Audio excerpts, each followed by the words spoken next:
Hey, everybody. Welcome to the Internet Sports Broadcast Network, where we have four friends and we just love to get on and talk sports. We got Todd, Donovan, Hurdy, and Smooth Dave, and we have a special guest coming on about 7:30, so y'all need to stay on and pay attention. We'll introduce them here in a few minutes. But, guys, hello, everybody. Hello. Hey, hello. Todd, welcome back. Yeah, feel good, man. And so, Smooth Dave, we had a great interview last week with Silky D. Yes, sir. And for you guys that are listening for the first time, go back to YouTube and look up interview podcast Silky D, 1983 Chicago Bears world champions. He was awesome. 85. He was awesome. Number 85. And he's got a great book out. So I highly recommend it. I put a link to his website so people can go buy his book. All right. So, all right, guys. Excellent. So, hey, before we get Kenny Rogers on from ex-Miami Dolphin player, he's going to talk about the combine and the draft and how he helps kids.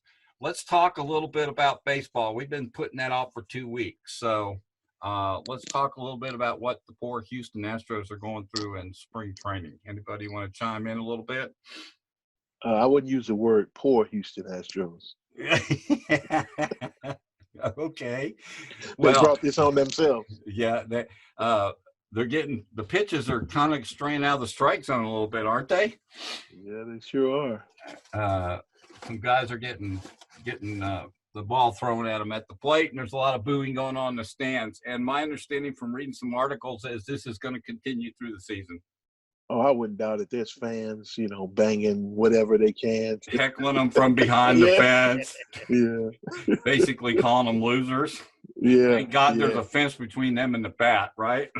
Yeah. I think people should just get over it. You know what I mean? Well, they're not. That's the problem. It maybe some of the teams that are throwing pitches at them should get over it too, but they're not.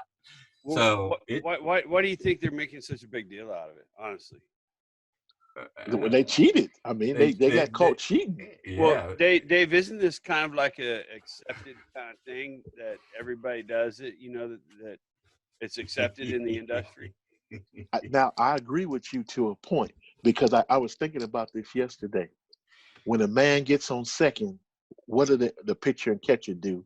They change the signs because there's a man looking directly at the catcher as he's throwing his signs at the pitcher, so they change it up. So that's just part of the game. But this is outright blatant.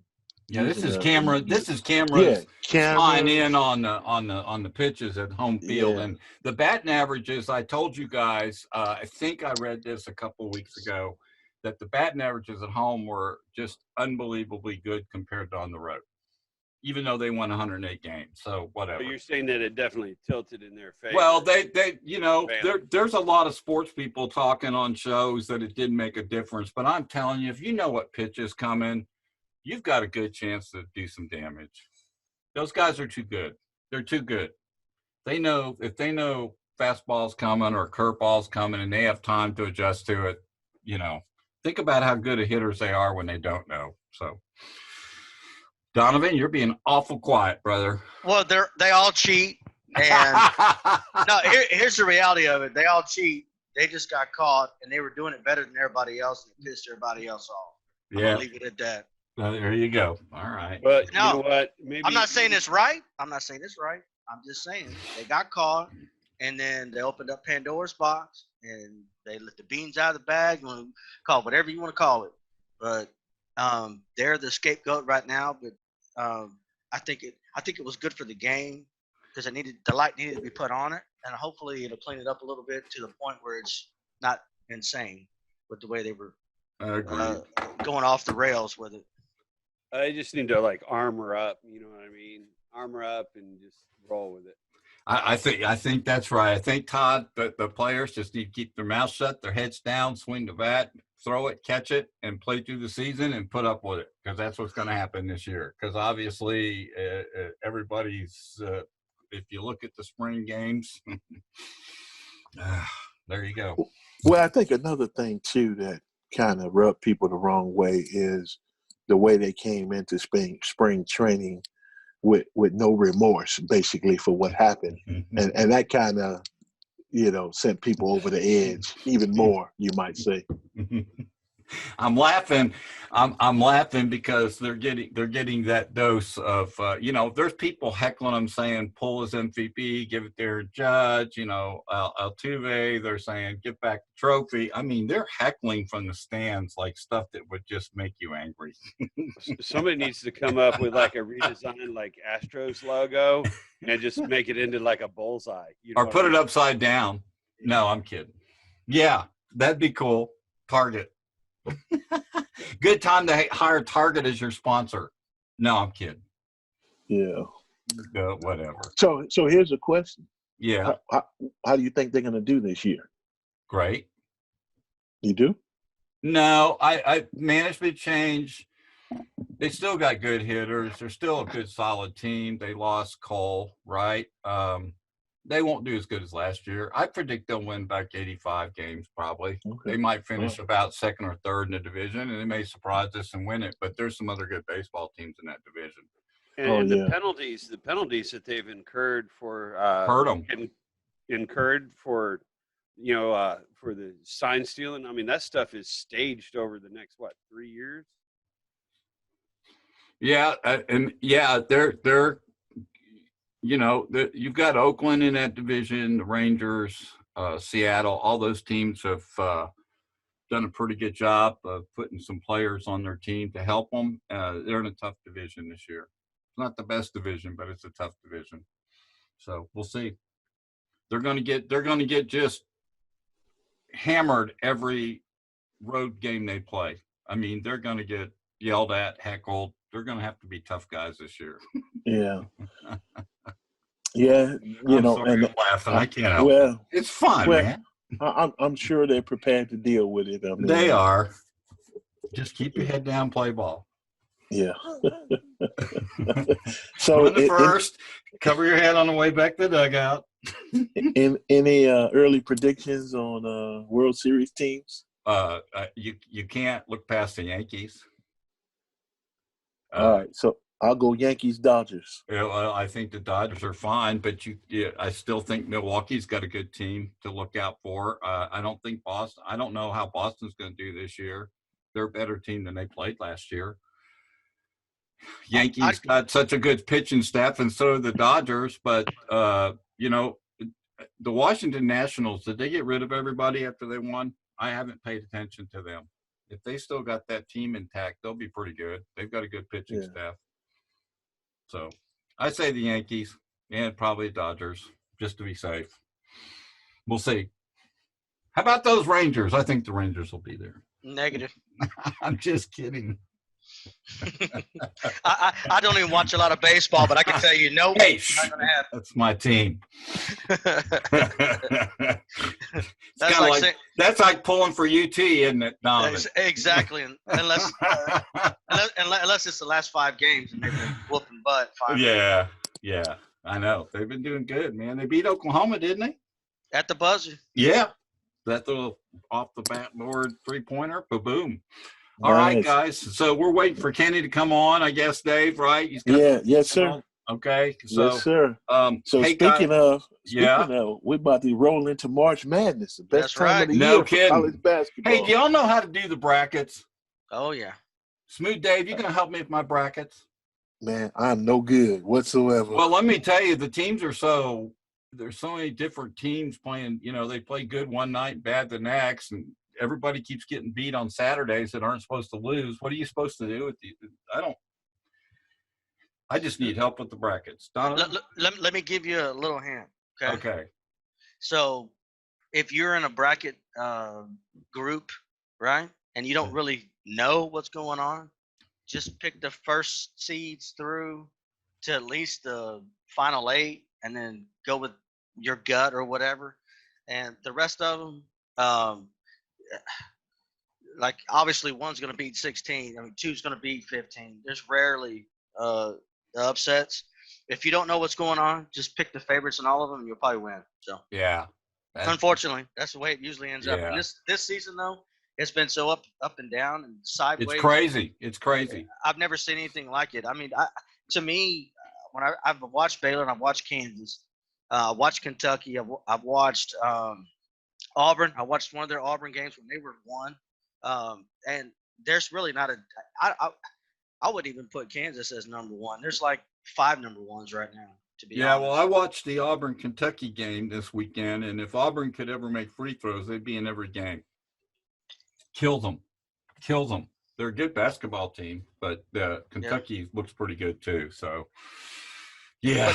But Kansas seems like right now the only complete team. But didn't they get beat by Kansas State? Or they win? No, they won that game, didn't they? They came back and won it. Yeah, big time. Yeah, they won. Yeah, they won. And as far as my Longhorns go, it looks like if they beat Oklahoma State, they'll probably make the tournament. They're on the bubble right now, and I never would have dreamed in a million years they were going to be even close to making the tournament. But addition by subtraction, their best players are out, and the players that have been working their butt off and hustle and play defense and go to the whistle and all those coaching sayings they're doing, and they're winning. Yeah. With less talent, they're winning, and I actually love it. And I hope Shaka Smart looks back and goes, "Oh, okay. Well, I wish we'd done that earlier." Right. Yeah. So hey, what I like about the college basketball season this year is you just can't say it's going to be this team or that team is going to make it. It's going to be a fun March Madness, Smooth Dave, right? Because you've got all these teams, and so every game will be exciting.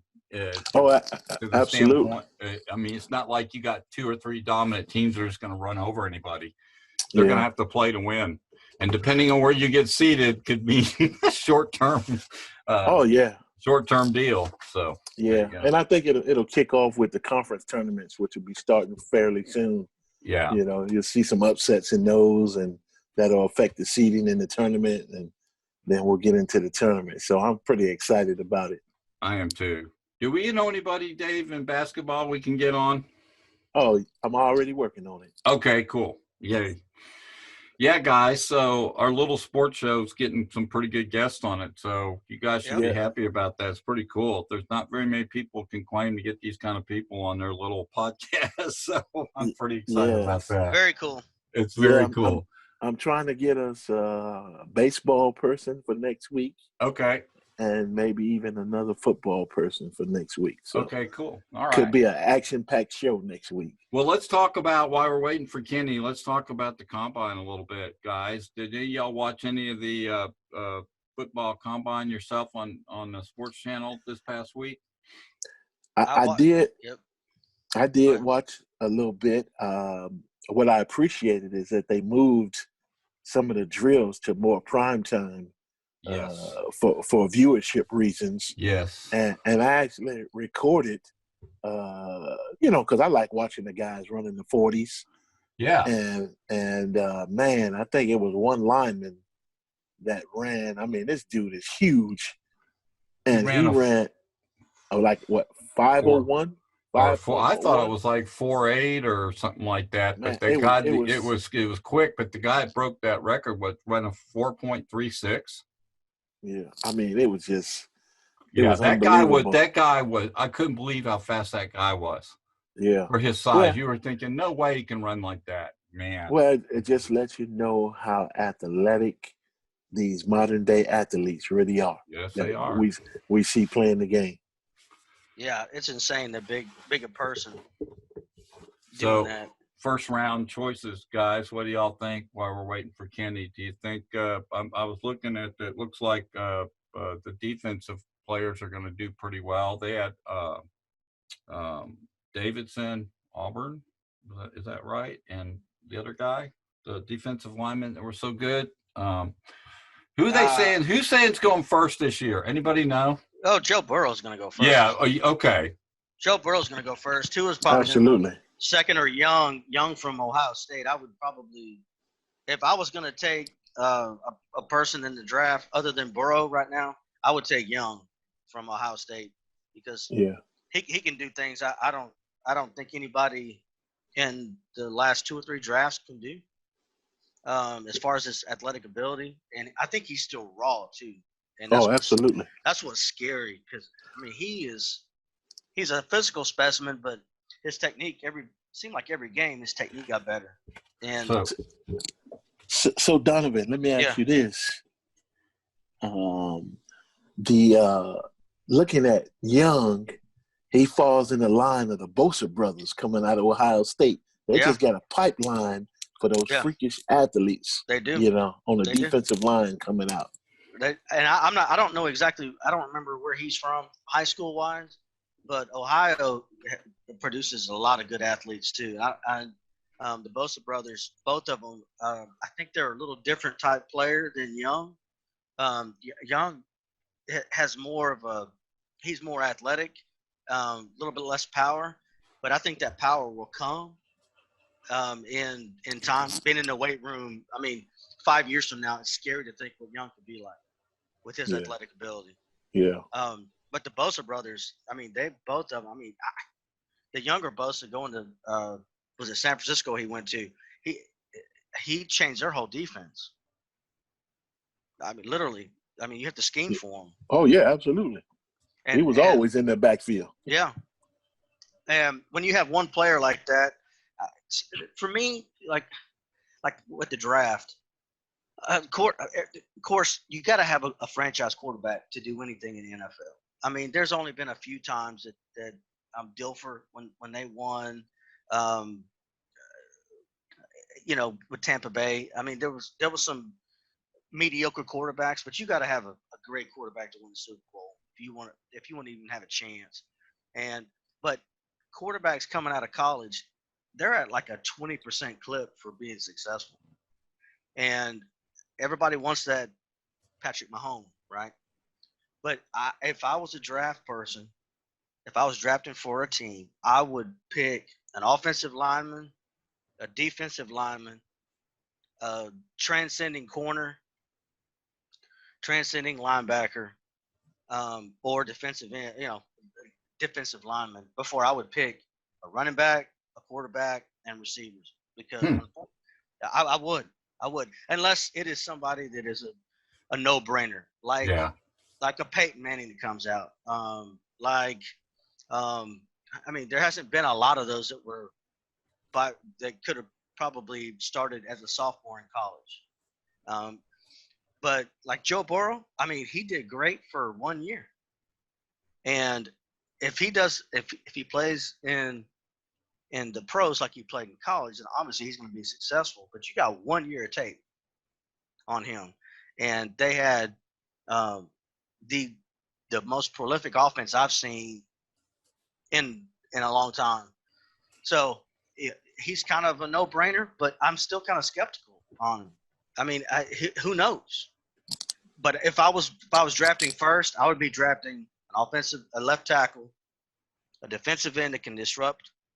There are some inside defensive tackles that, like a Dominican Sue, they come in that you have to game plan for because it takes two people to block him. So that's my take on the draft. And, you run a 4.28 40. If you can't catch the ball, it don't matter. If you can't run routes, it don't matter. As a receiver, you still got to block sometimes. I mean, there's so many things that go into being a receiver that just because you can run a 40 and 4.28 doesn't make you a great receiver. That's my take. So I was thinking if you're first, even though you only have a year, like Donovan for quarterback, right? I mean, if you're sitting up there at the top and you got first choice, don't you think it's worth the risk to taking? Yeah, it is. It is, but it isn't. I mean, literally, those teams like the Bengals that are sitting there at 1, they probably need to take first and second round. They need 12 players. Well, I'm just saying they need to look. I mean, Seattle took them back to back. Yeah. Took first round picks back to back on quarterback because the hit or miss is so big. Okay. I think our guest is in now. Hi, Kenny. Are you there? What's going on, Dave? What's going on? So let me introduce our guest this evening. He played high school football in Alabama. Who's got some back? Earned a scholarship to Mississippi State. Hey, tell the people in the background to be quiet. Yeah, we got background noise. Yeah. And earned a college scholarship to Mississippi State. Went on and played for the Miami Dolphins of the NFL and the USFL Jacksonville Bulls. And now is the founder of Fresh Start Sports and Mentoring Incorporated. Welcome to the show, Mr. Kenny Rogers. What's going on, Dave? How's everybody doing? Hey, what's up?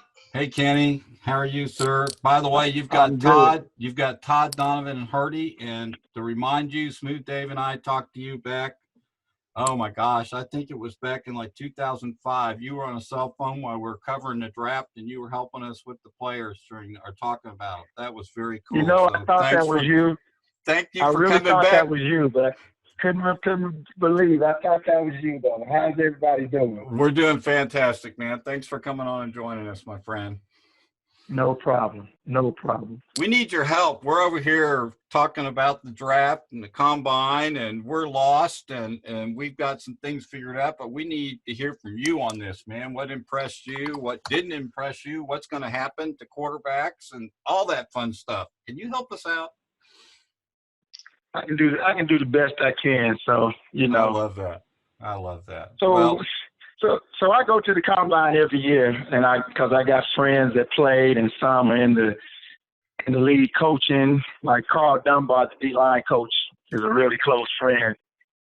Coached at Alabama, won the national championship, and went back to the NFL. So I like sitting in the stands with those type of guys, and you got all these veteran coaches around, because little does the media know and little does people know, they're not talking about the big name guys. They're looking at the other guys. And then Lewis Clark, who played with me at Mississippi State, is now the pro personnel guy for the San Diego Chargers. The old saying is, if you're willing to learn, you can learn something every day. And I learned something between Thursday and Sunday, because Lou, he was sitting there and he was like, what people don't understand, Kenny, is the first and second round picks are your special guys. Those are guys that's going to come along once every 5 years, or a kid is going to pop up that nobody knew about. And then he's going to get drafted in the first round, and everybody's going to say, well, who is this?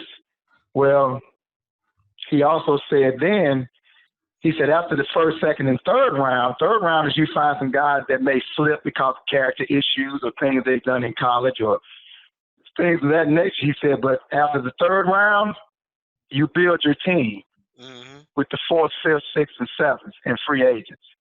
And see, that's why you don't have a lot of running backs going in the first round anymore. There's no reason to take a running back in the first round when all the guys that are free agents are turning into Pro Bowlers or getting them for free the first 5 years, and then they break the bank. Now you got you an all-pro. Yeah, you got the Saquon Barkley's one every so many years, and you got you won't have the Bo Jacksons and the Herschel Walkers and the Deion Sanders. In my opinion, since I played in the 80s, those kids are once every 10 or 20 years. Yeah. You see? So, you know, they're sitting in the stands and, you know, you're saying, well, how can we make the game safer? You can't make the game safer. And that's my opinion. When you got a 6'5", 6'6", 367-pound offensive lineman running a 5'1", and what people don't realize is that was his average time. So that means he ran a 4'9", a 4'8", a 5'1", which averaged out to a 5'1" or something like that. That's crazy. That's scary. Yes, you can't change the game. The only person that can change the game is the person we've never seen, and that's the man upstairs. Linebackers running 4'3", D linemen running 4'5", 4'6". So I mean, it's always good to watch, but now the question is, can they take that speed or movements or whatever and turn it into the field? Because you got a lot of those guys also, you turn their film on and they don't look like the person that just ran that 4'6", or that 4'3", or that 4'2". Exactly. And that's when the question marks come in. So I just like to sit there and listen to those guys talk, because the media has it wrong. They're talking about, all the quarterbacks. Yeah, they was talking about quarterbacks, but they was also talking about this quarterback from Louisiana Monroe. They was talking about this quarterback from a FCS school, which they didn't put his throws on the. So it's like it's more to that. It's more to it than meets the eye. So, like that's what I like about it. I mean, it's everybody's gonna pick who they want, but still, I like when the no-name guys get picked up. Yeah, Kenny, we were just saying earlier that before you came on, we're talking about it's great if you can run 4.8, but if you can't catch the ball after you run it, what good are you? Exactly. So I get that. So answer this. So a guy from Alabama like a Henry Ruggs runs the fastest 40 at the combine.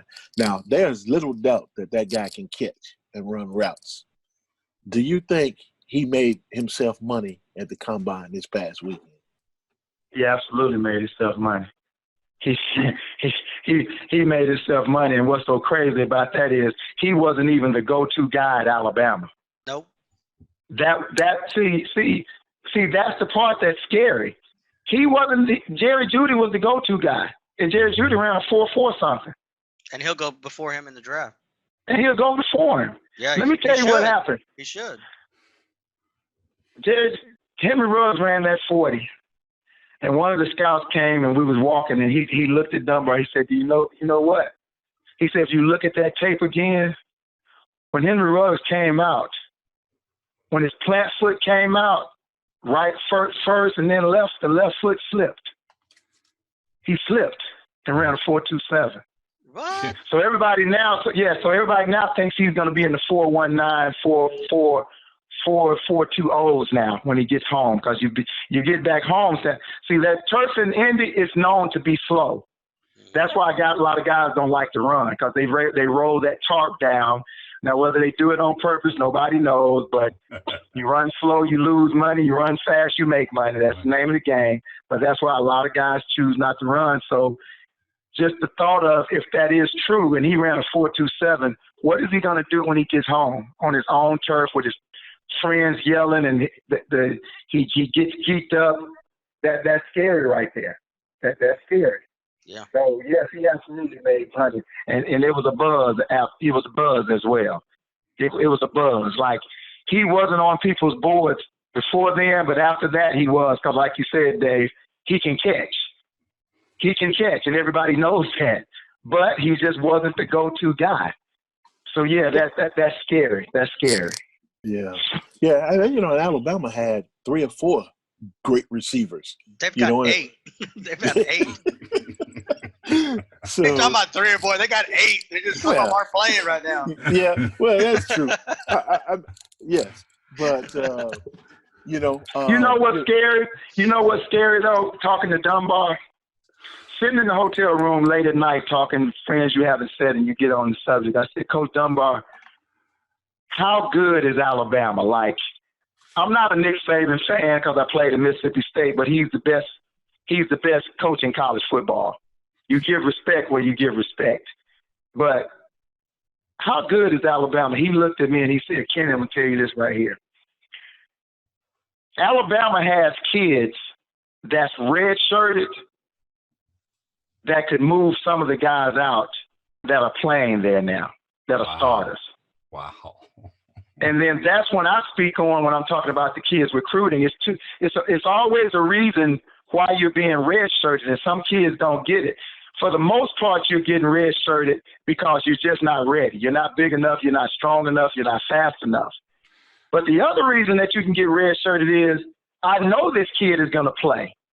But why would I waste a year when I know he's probably not going to start, he's going to spot play? Why would I put him in there with Jerry Jeudy, Ruggs, and the other kid that's a punt returner?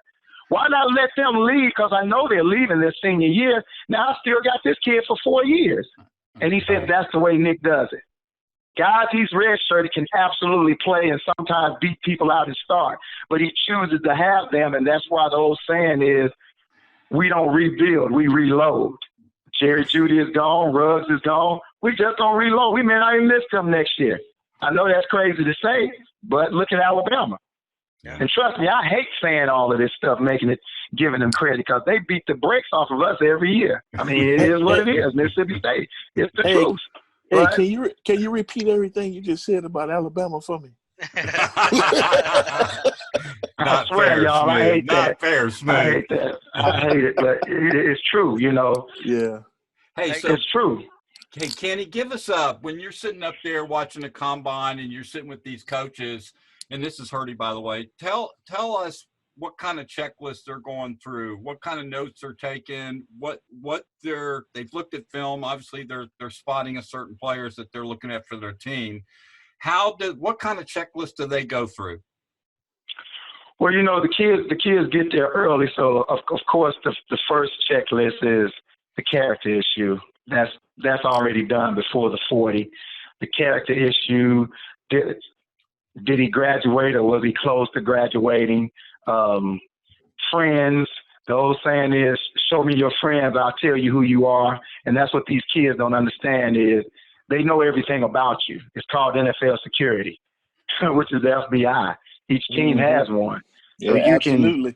You can sit back and think they don't know anything, then they know things that you can't even remember that you know. So once that checklist is up, now they're sitting in the stands and now they're saying, okay, is the things that we see on film going to translate here without the pads on? They'll move the L drill, the 5-10-5, the vertical.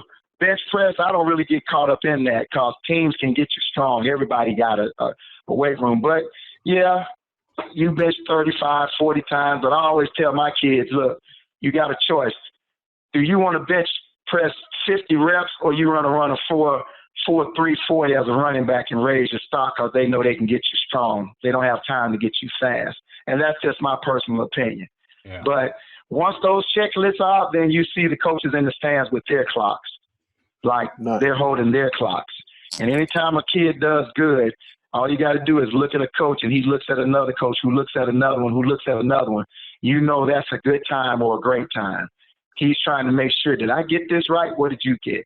So that's pretty much all they're doing. And if there's some kids up there that they're not, believe it or not, if there's some kids up there that they're not really looking at, they're comparing notes.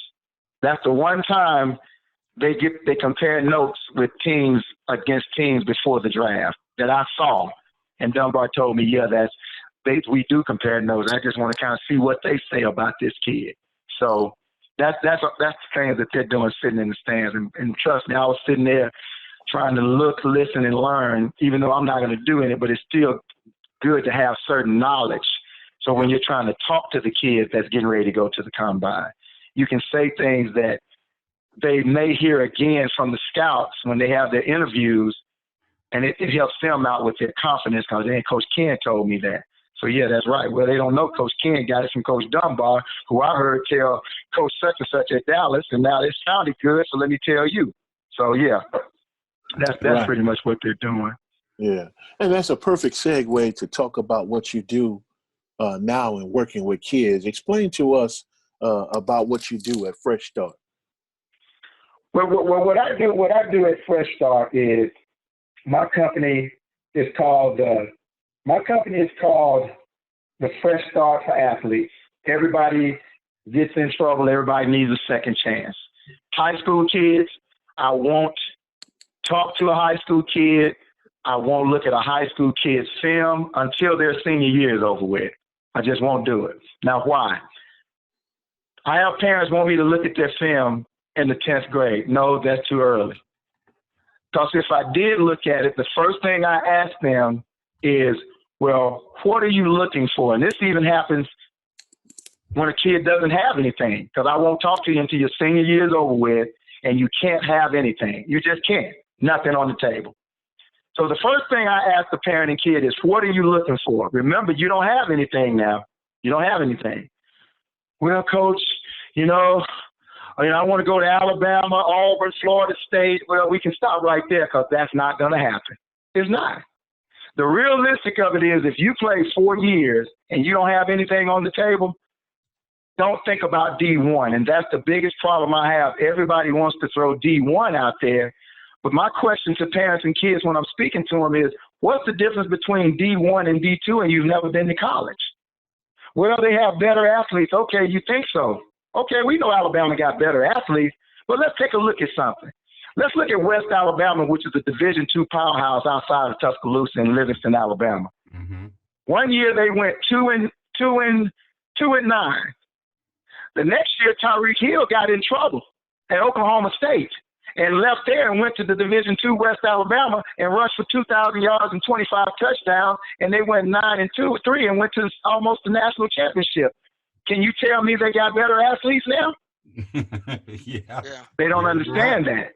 So what I do is, like kids, like the very first kid, I help those that get in trouble. I help those that don't have anything. So the first kid that I put in school was Corey Dillon. Hopefully Corey will get a shot at the Hall of Fame, but that was the first kid that I put in school. He's one of my biggest names. Then Jason Pierre-Paul. I put Jason Pierre-Paul in junior college. Wow. I've helped a lot of kids. Ray Armstrong from Miami, when he got in trouble with the alumni doing all this stuff, I sent him to a Division III school, and he didn't even play because he couldn't, but he still got an opportunity, and he's still in the league. I don't know if you all remember Brent Schaefer. Brent Schaefer was the next coming of Michael Vick, the first true freshman to start at Tennessee. Well, he got in trouble. I sent him to a junior college, and he ended up going to Ole Miss. Yeah, I caught a lot of flack for that until I told the alumni, wait a minute. I called Mississippi State and asked them, did they need a quarterback? They said they didn't. I can't stop the kid from going to school.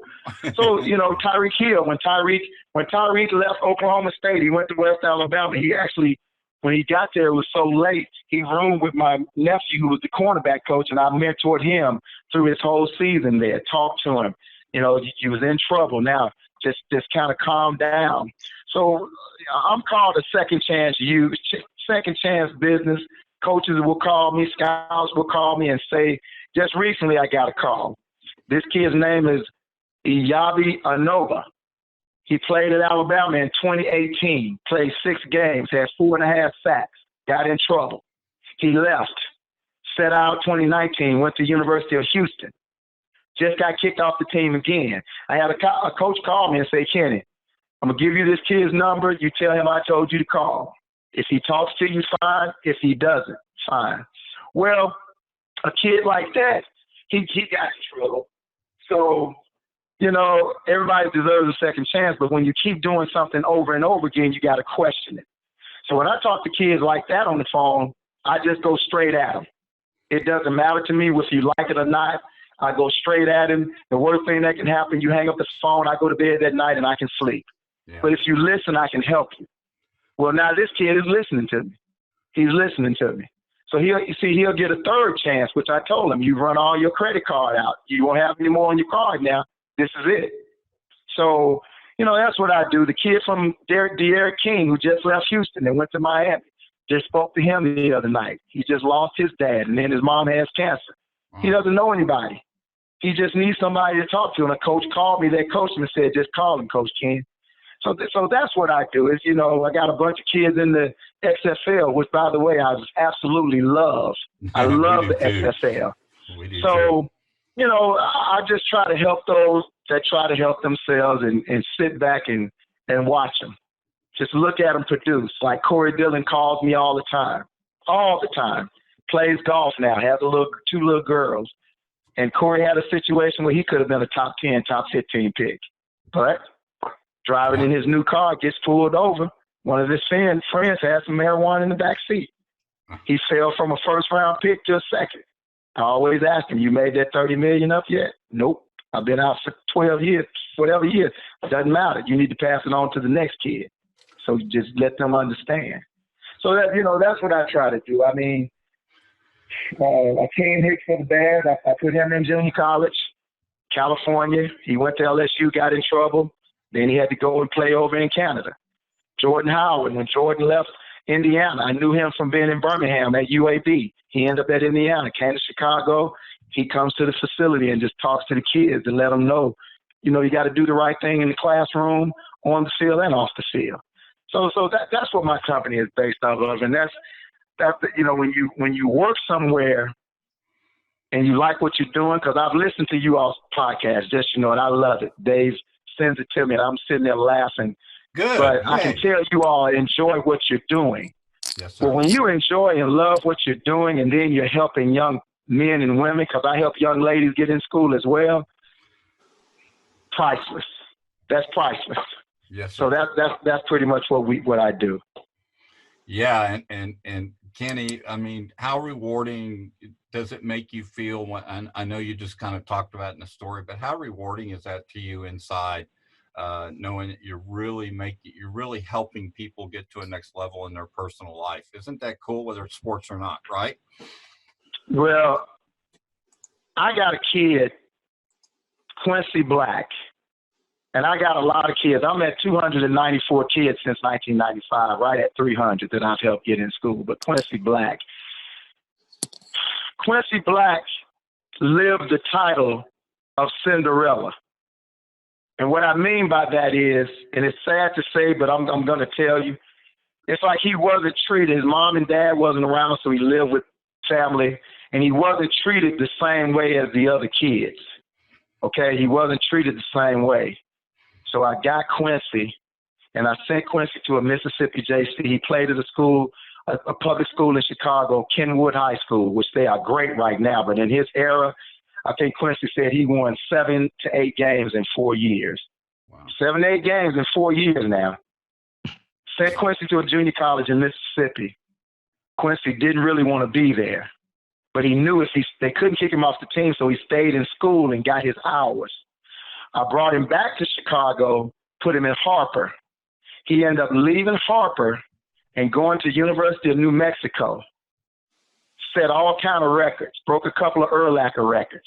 Wow. Ended up getting drafted in the second round to the Tampa Bay Buccaneers. Played 5 or 6 seasons, reached for a tackle and pulled his left arm out of socket, nerve damage and all of that good stuff. And now he walks around, he can't use his left arm. Wow. It just hangs. Quincy just graduated from Northwestern Law School, took the bar and passed it. Yeah. Very Awesome. And that's a kid that came from nothing, What a great absolutely story. nothing. You see what I'm saying? Yeah. I got another kid that didn't make it to the pros, but grew up in Inglewood, which Dave will let you all know that's the worst of the worst. Sent him to junior college in California, maintained a 3.7 GPA, couldn't pass the test. Bring him back, sends him to Lincoln University. Came home one summer, before he went to school, we have workouts. If you bend over, you got to do 20 push-ups. Well, this kid mentally and physically is probably pound for pound the strongest kid that we have. He bent over 4 times. And finally, my partner asked me, he said, "Tavon, are you okay?" He said, "Yeah, I'm good, coach." He said, "What did you eat today?" He looked at Coach Burns and said, "Coach, I eat on the 1st and the 15th. Because there's 5 people living in a 2-bedroom apartment." From that day on, I made sure he ate until he went to school. And he just left Lincoln University and went and enrolled in the 2nd largest engineering program at Missouri S&T in Missouri. That's awesome. That's what makes my day. That's what makes me cry. That's what, when they call me and say, "Coach Ken, I love you, man." When kids tell me, "Coach, you're the first person that ever told me you love me." That's what makes me. That's who I am. Do I cry? A lot. I got a kid right now, Robert Nelson, left Arizona. He left Arizona State to go to he left Louisiana Monroe to go to Arizona State. And when he got there, the old Miami coach was at Arizona State and got fired. This kid is only 5'8". Well, they tried to sit him on the bench, the new coach. Robert ended up leading the Pac-12 in interceptions, and now he played in the league 4 years, and now he's in the XFL. Robert will call me before every game just to tell me he loves me and thank me. That's awesome. To this day. So yeah, that does make my heart, it just helps me. Like, I know I'm doing something good, and I know it may be a little piece, but it's a little piece of something that I have to do with this kid out there doing what he's doing, mentally or physically. Sometimes they just need a chance. That's it. That's it. And see, that's the thing about the XFL. I told a guy the other day, I said, "Well, I don't like the XFL." I said, "You know why you don't like the XFL?" He said, "Why, Coach Ken?" I said, "Because you don't know who anybody is. You can stand here and tell me who the starting quarterback is for the Bears, but you can't tell me who the second team or third team running back is for New England. You can't tell me who the backup offensive lineman is for the starter for Buffalo. You can't tell me who is the third string receiver for the Tennessee Titans. You can't tell me those things, and you're a fan because everybody is so glued to the name brand, household name people.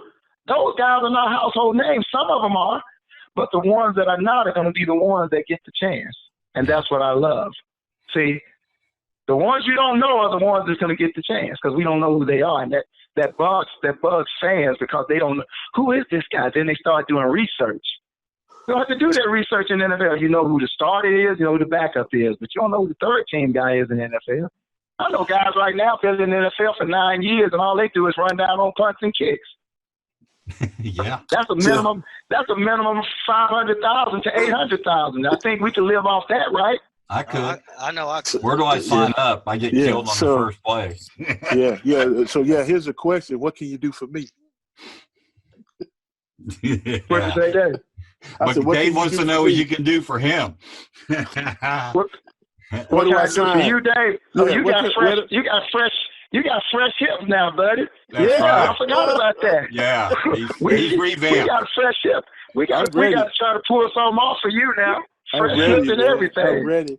I'm ready. So Hey. hey, I gotta tell you guys where I met Kenny. Okay. Oh my God. I'm not gonna go too deep with the story. Okay, don't go deep now. Go deep. I was in Chicago one night and went to Mike Dicker's restaurant, and I was with a couple members from the Chicago Bears, and we rolled up in there and we run into Kenny Rogers, and I don't know if you guys remember Derek McKee. Derek played at Alabama. Yeah. Played for Seattle and also basketball. Back years with the Indiana Pacers. Yep. And there's Kenny and Derek up in there, and we met that night, and I think we've been pretty much inseparable since then. 24 years. I got a question for you, Kenny. Okay. So do you still have the rushing record in Alabama for high school? No, I held it. I held that up until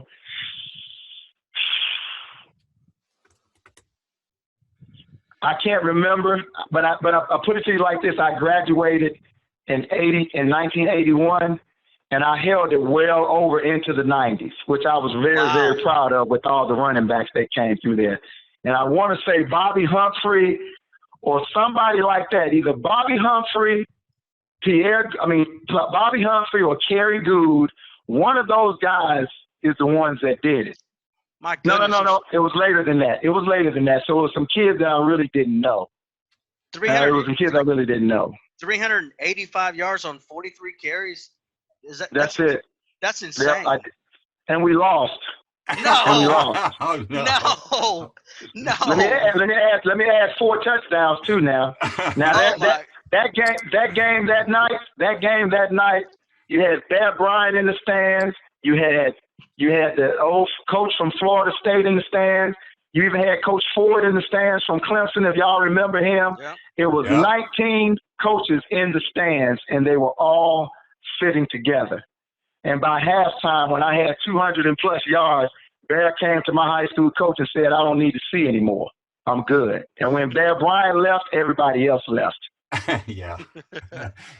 Hey, so Kenny, what high school was that in Alabama, and where was that? That was Northside High School, and I graduated in 1981. That's in Samantha, Alabama. So I don't say North for it because it's in the country. Right. So you have Tuscaloosa, Alabama. Yeah. Then you go across a bridge, and you're in Northport, Alabama. Then you go into the country. It's called Samantha, Alabama. And the most players we've ever had on the team was 22.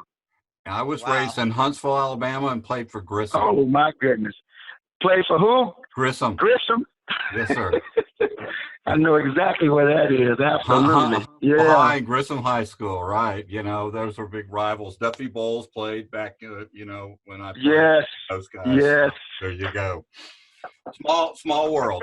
Hey, so I want to talk about the XFL. Do you have a few? Can you stay on a few more minutes and talk to us about the XFL? Man, I'm so honored to be on here with y'all and Big Dave. I came in my office and closed the door. I'm good. Okay, cool. Well, I want to ask you something. Do you think the NFL will ever switch over to that kickoff? We've decided we love that.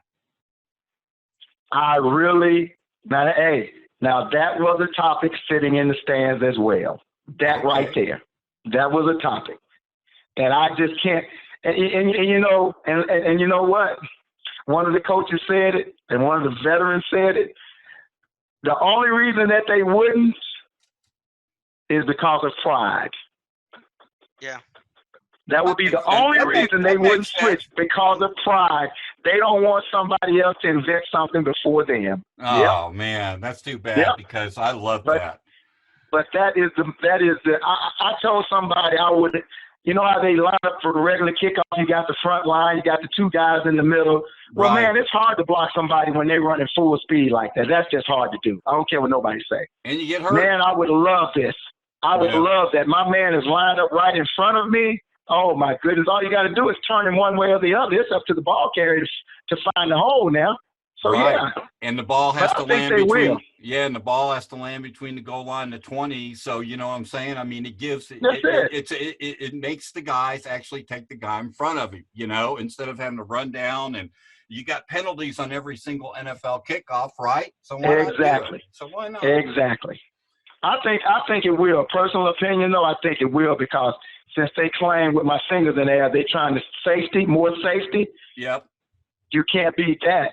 No. You can't get no more safe than that. It's not going to be a lot of kickoffs run back, but hey, who cares? You won't put that in your clause. Yeah. You won't put that in your clause no more. So it is what it is. You know what, though? With the talent in the NFL, I'm not saying the XFL doesn't have talent, and the brains that are in the NFL, that's literally a run play. And when they kick off, and you don't think that they can scheme up I think they'll have more returns in the long run when they do it that way than they will the conventional kickoff. Okay, I see what you're saying. Yeah, once they start watching it and get creative, I agree. I agree. I mean, it's limitless of what you can do, and you can get real creative with it. And I'm kind of looking forward to seeing it evolve. But I heard some coaches talking about this as well, and when I intervened, you could tell. Once again, they're older guys. I'm 56, but they was in their 60s, late 60s, and they were saying, well, it's going to be hard for an XFL kid to play that season and then jump right into another season. That's just going to be too much on the body. There's going to be risk of hurt, this, that, and the other. So I didn't say nothing. So then Coach Delbar looked at me. I said, well, my personal opinion, you already got who you have in the NFL. It's going to be very few guys in the XFL that's going to come in and end up being a starter unless it's injuries anyway. So trust me, unless it's special teams, they're going to get plenty of rest.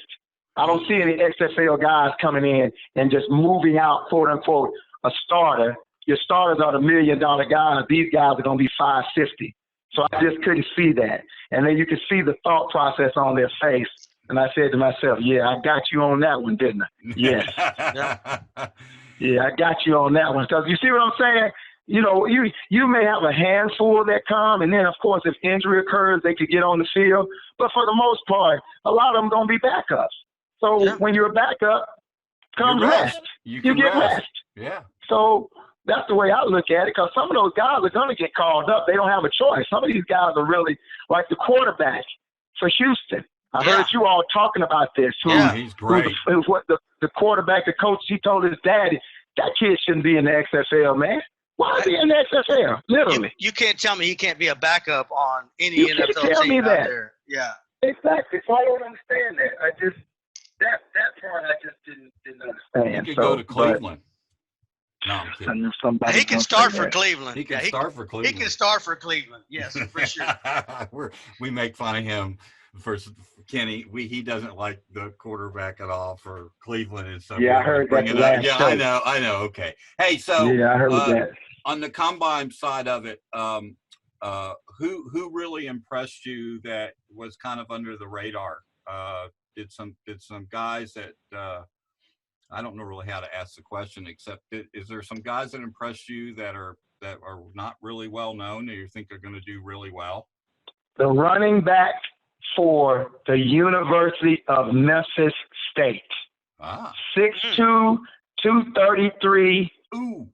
439. Ooh. Yes, sir. Look him up.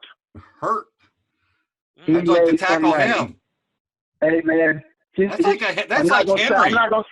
I'm not gonna say close up. He looked like Derrick Henry. Yeah. Derrick is 245, 250. Yeah. But he's in that same mode. And when I said he shocked the house when he did that, and then he did a 41-inch vertical and a 10-7 standing broad jump. 230. I'm looking at it now in my notes. 236. Wow. 236. Memphis State. So yeah, that was the one that stood out. Like that, he stood out like a big back like that, and then you had all these other running backs, 195, 200, running 4.5s, 4.6s, and this, that, and the other. Then he jumps up there and runs a 4.39. Yeah, that was once again now that was the average time. So therefore, somewhere in there he ran 4.32, 4.35, which averaged out to be a 4.39. See, that's what people are not understanding. Yeah, it's not just a straightforward. Those are other clocks out there too with the electronic. So that he was very impressive. Yeah, he was very, very, very impressive. Hey, Kenny, I got a question for you. So I'm a big Longhorns fan, and Devin DuVernay was at the combine. He ran, I think, a 4.38 there. Kind of a smaller receiver. Did you hear anything about him? The slot receiver. Receiver. Yeah. Yes, he caught the ball. He caught the ball very well. His hands are quick. Awesome. Yes. Very quick. You know what? He has big hands for his size too. That was another thing. He's little, but he has really big hands. Yeah. And they said Calvin Johnson had small hands. Exactly. And, and he's 6'6", or 6'5", 6'6", and I mean, how big of a deal is that? I mean, really, is that a really, really big deal in the combine when they look at receivers? I mean, obviously, if you got bigger mitts, you can catch it easier. But if you really think about this, and I think Dave will agree with this. I'm gonna use different words, but in my opinion, the combine is for them to find everything negative about you. Wrong. Yeah. That's in my opinion. So yeah, you can talk about hand size and all of this stuff. Well, Calvin Johnson turned out to be a pretty good receiver. Yeah. Oh, yeah. Steve Smith turned out to had some of the smallest hands. Yeah. Turned out to be a pretty good receiver. Then you got Jerry Rice, who ran a 4.6, but got 9-inch, 10-inch hands. Still turned out to be a good receiver, and he wasn't the fastest. So it's like everything there we want to, okay, you did that good. Come on, do this then. Let's do this. Oh, see, there you can't do this good. I mean, that's just the way I look at it, because first of all, you're looking at a guy that's getting ready to be in a contact sport that's literally going to be like Herm Edwards says, it's one man trying to take another man's will away from him, but you're grading him with T-shirts and shorts on? Yeah. What really are you getting out of it? I'd rather see the click-clack. Let's put the film on. Let's see who can hit. Let's see who can run. Let's see T-shirts and shorts. That's why I don't like 7-on-7 football. Anybody can look like Lynn Swan when you know you're not going to get hit. Exactly. Huh? Oh yeah. What happens when you hear those footsteps though? Yeah. Alligator arms. No, I don't care who you are, or you just that guy that can brace. So, I mean, the combine is great because you got to get to know some of these guys because you're paying millions of dollars. But what are you really getting out of it? And it's T-shirts and shorts with no contact. Like literally, what are you getting out of it? So I don't know. Yeah, I mean, the film don't lie. The film don't lie. Film has never lied. The eye and the sky don't lie, like they say. So I mean, film tells the story. So what do you mean? But now, don't get me wrong. Some guys did make a lot of money, like the receiver who ran the 4.2 from Alabama, the running back from Memphis, the kid, and then some smaller schools. Think about this. Think about the receiver that came from the FCS school last year, who plays for the Rams now. Nobody knew anything about him. The receiver, I cannot say his name. I see his face. Yep. He played for the Rams his rookie year, and he hurt his knee. He came back, and now he's still one of the top receivers in the league. He came from an FCS school. Nobody knew him. I'm sorry, I see his face, but I just can't say his name. They took him like in the second or third round. Slow, wasn't fast at all, but he can catch the ball. He's the closest thing to Steve Largent that I have seen so far, but he's faster. Wow, that's Come a good on, comparison. Dave. Come on, Dave. You got to Come know on, what I'm talking Dave. receiver Jump for the in. Rams. Come on. For the Rams. For the He was Rams. a second-round pick from a small school or an FCS school. Went to the Senior Bowl, was calling out everybody. Like, Oh, yeah. I want a corner. I want an SEC corner today. I want a Big Ten corner today. He made his money. He made his money. But I cannot say his name. Cooper Kupp. Cooper Kupp. There you go. See, those are the guys I like watching. Nobody knew who Cooper Kupp was from an FCS school. Yeah, Really? Eastern Washington. That's what I'm saying. So those kids, you see, it was some other guys that came from those type schools there that made money. But did you hear anything about them? Unless they had to do something really tremendous in order to get on the two. We're talking about the top quarterbacks, the top receivers, and da-da-da-da-da. So they never said anything about them. But watch when the draft comes, when good old Mel gets on there and say, well, the best available. Okay, well, the best available, any of us could say the best available. How do you all feel about that? Because here's my thing. I like Mel Kiper, but anybody, well, first of all, I know Dave could do it. I know for a fact he could do it. Dave can probably tell me right now who the first 5 picks are. And some of you all probably could too. You could too. Maybe. But now, if you want to impress people, tell us who the third pick in the second round is going to be. You can't do that. Yeah. Tell us who the first pick in the fourth round is going to be. You can't do that. So the best thing you say is the best available, and then you name 4 or 5 guys, and then they choose that guy. You make it seem like you chose. No, you didn't. No, you just said the best guys available. So that was just that. I had to get that off my chest because that bothers me. Right? Hey, Kenny, that's pretty cool. You said that. You just brought another question to mind, and that is: are there now, because so much media covers these high-end schools, right? These high-end universities. Are there scouts now that go out to these smaller schools to look for talent that's not covered by national media? Do they uncover some of these people, and how do they keep them secret? And you know what? They do keep them secret. If y'all just read, they are now coming out with the HBCU NFL Combine. And don't think they're just doing that because of now. If you go through your roster, if you go through a team's roster of the 32 teams, look how many small school players are on rosters and HBCU players that's on rosters. Yeah. Just because they don't play, that doesn't mean they're not making the minimum $550. Sure. You see? And thanks to Walter Payton and Jerry Rice and all those guys from Grambling those years, he was putting in just as many players as ever. Those are the people who they're looking at for today. And yes, they go like Mississippi Valley State has a corner. Mississippi Valley State, where Jerry Rice played, he didn't get invited to the combine, but somebody said he just on his pre-pro day the other day, a scout said it. He ran a 4.36, and he's 6'190". See, now he's at Mississippi Valley. Nobody knows about him. Yeah. Never heard of the school. See, that's what I'm saying. So it's like, you know, small school guys. Is it fair? They give this award, the Walter Payton Award, to the best running back. So you're telling me that if this running back at Delta State in Mississippi rushes for 2,000 yards and 31 touchdowns, you're still questioning his competition? Because if that same running back were to go over to, we're not even going to say Alabama or Auburn, if that same running back goes to Birmingham to UAB and rushes for 2,030 touchdowns, he's a late first, early second round pick. Yep.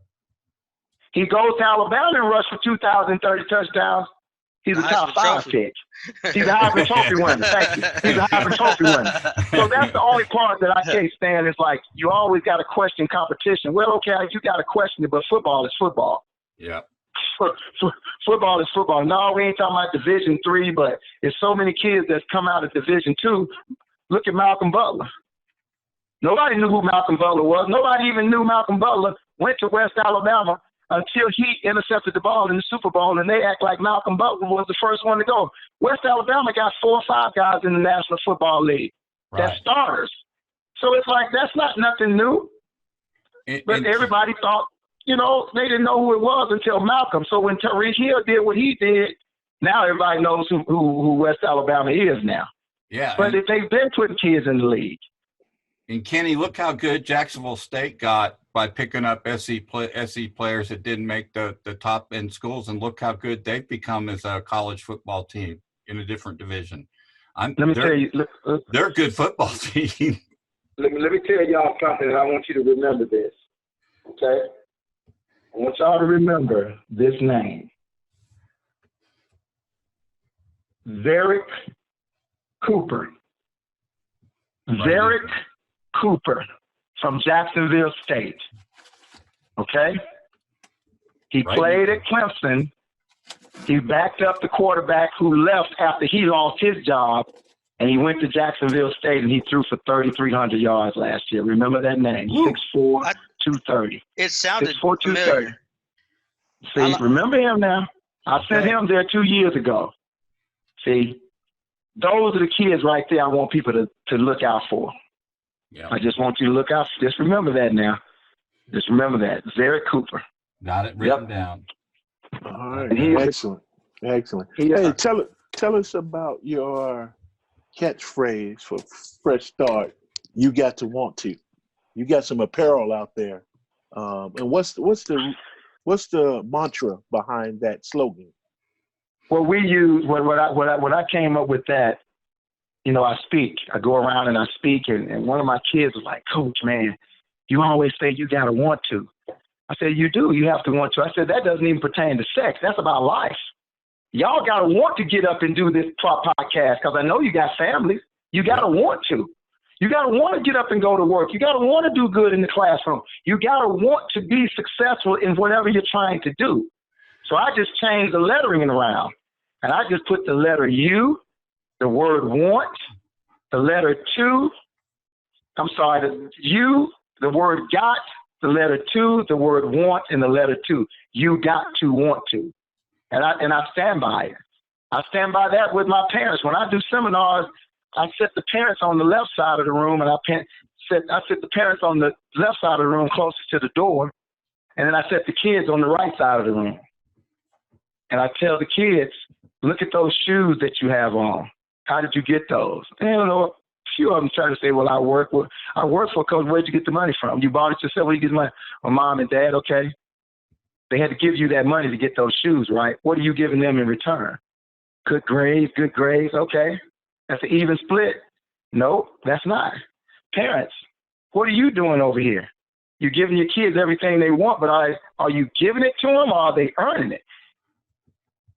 You got to want to. You got to want to be able to do the things you want to do for your child. And the kids, you got to want to give the parents back what they want. All they want is good grades and a good character kid. That's all we want. That's all I wanted.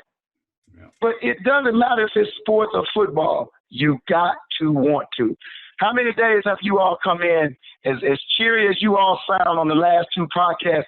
Do you all get sick? Do you all get sick? Do you all not feel good some days? That's right. But you go ahead and do it, right? Because you got to want to. You had to do it anyway. You didn't have to, but you wanted to. So that's where that came from. That's where that came from. And I mean, I say it all the time now. I try to. I met with Nike 4 years ago, and they loved it, and met with Under Armour as well. And I was proud that I found out that these companies, they have their in-house people that create things like that. Well, when I found out Under Armour, mine was the only one that was outside from internal, and it came down to the last 3, started with 25. Hey, get it or not, it didn't matter. And when I met with Nike, I told them, I said, well, before you can just do it, you got to want to. Yeah, that's right. They couldn't believe it. They looked at me like, that's pretty good. I said, I know it is.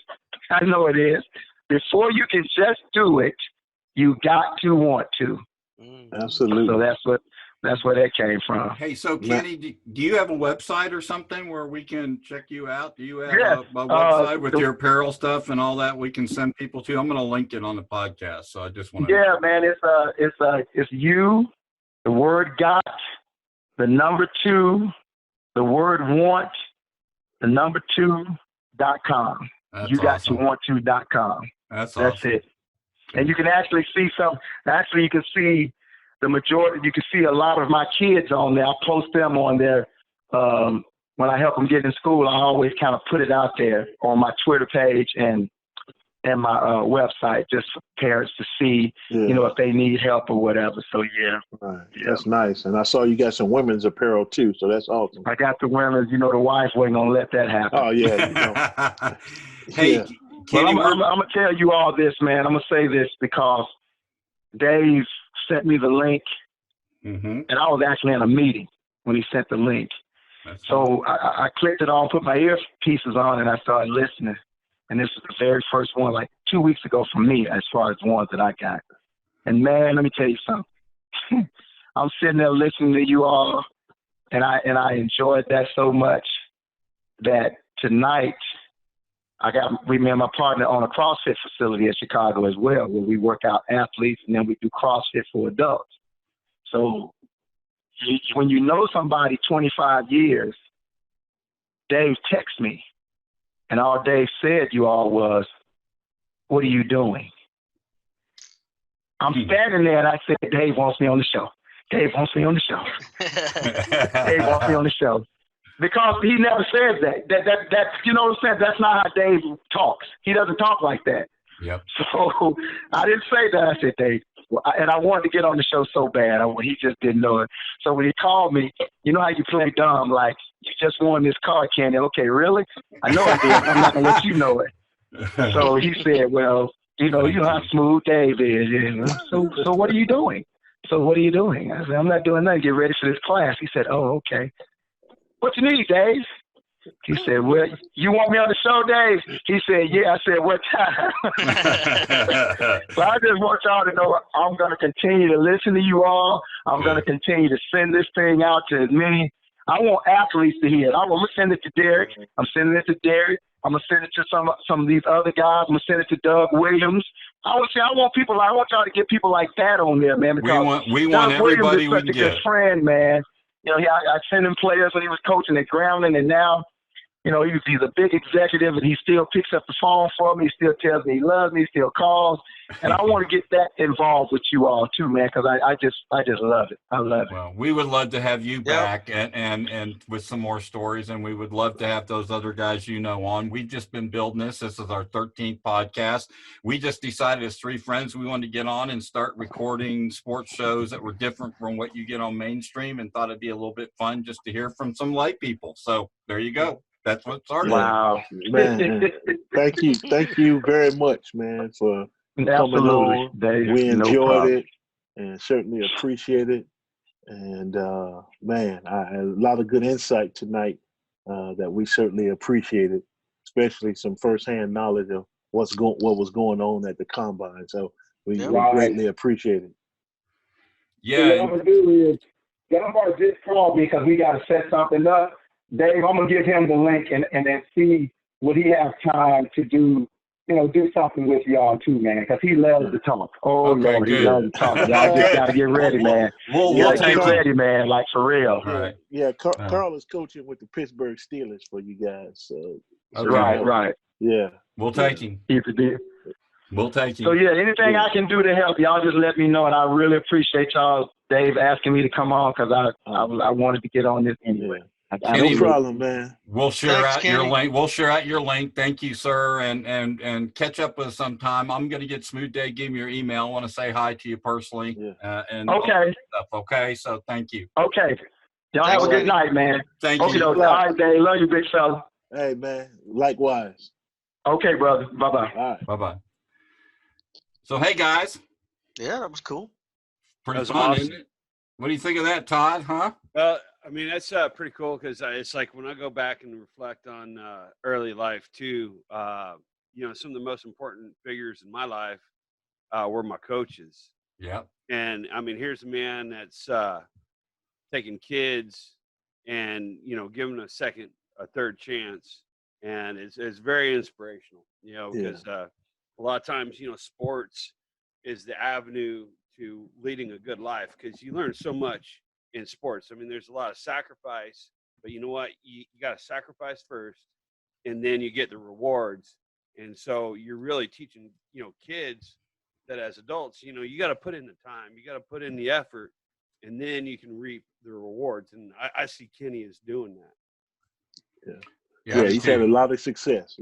Yeah, Smooth Dave, thank you for getting these guests on, man. Oh man, we're problem. so glad to have you back on the podcast from the past, and just us four guys just doing this and getting some of these people like this that can tell their story that we're pro athletes is just awesome. It's it's really neat to find out they're regular folks just like us. Yes. Right. Yes, sir. Yes, sir. All right, guys, Cool. It's 8:40. We've been on about an hour and 15 minutes tonight, which I loved every second of it. So everybody have a great evening. I'll get this edited tonight, and we'll see you guys around the corner next week. Good night, everybody. All righty. Say good night. Good night. Bye. Good night. Bye.